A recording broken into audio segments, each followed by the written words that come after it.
कुछ नहीं लिखा, मेरा लिखा होता तो कोई पढ़ने वाला भी नहीं होता, बहुत लिखने वाले हैं। मगर परमात्मा महावीर देव की जो बात गुरुदेव ने मेरे तक पहुंचाई तो मुझे भी लगा यही बात मैं आगे तक पहुंचाऊं, और गुरुदेव के आशीर्वाद से ये लिखने का प्रयास शुरू किया और आज इस मंजिल पे पहुंचाऊं। आने वाले दिनों में और भी लिखने का काम, ये परमात्मा का शासन है, लिखने का काम तो होता है। और आपने भी एक अवार्ड दिया है, आपको आनंद होता है।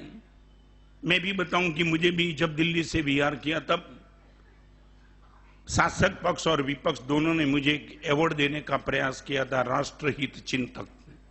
और उसी दिन सब आए थे, शासक पक्ष और विपक्ष, और मैंने सिर्फ इतना ही कहा था, इस अवार्ड देकर के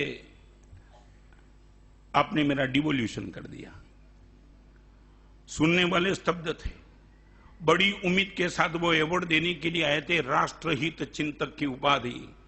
और मैंने बोला कि तुमने तो मेरी इज्जत का कचरा कर दिया। शासक पक्ष विपक्ष दोनों स्तब्ध, हम अवार्ड देने के लिए उत्साहित थे और ये गुरुदेव ये कहते कि मेरा डिवोल्यूशन कर दिया, व्हाट इज द रीजन। और तब ओगरा जी उसने पूछा था, महाराज साहब हमारे से क्या गलती हुई। मैं बोला गलती कुछ नहीं हुई, मगर एक लड़के की शादी हुई और शादी के बाद किसी ने 2 साल के बाद वो लड़के को पूछा कि शादी की भाभी के साथ कैसा रहा, और लड़के ने बोला मैं तो करोड़पति बन गया, करोड़पति बन गया। वो सुनने वाला लड़का बोला कि कमाल, इतना अच्छा हुआ, भाभी की शादी के बाद करोड़पति बन गया। उसने बोला अबजपति था,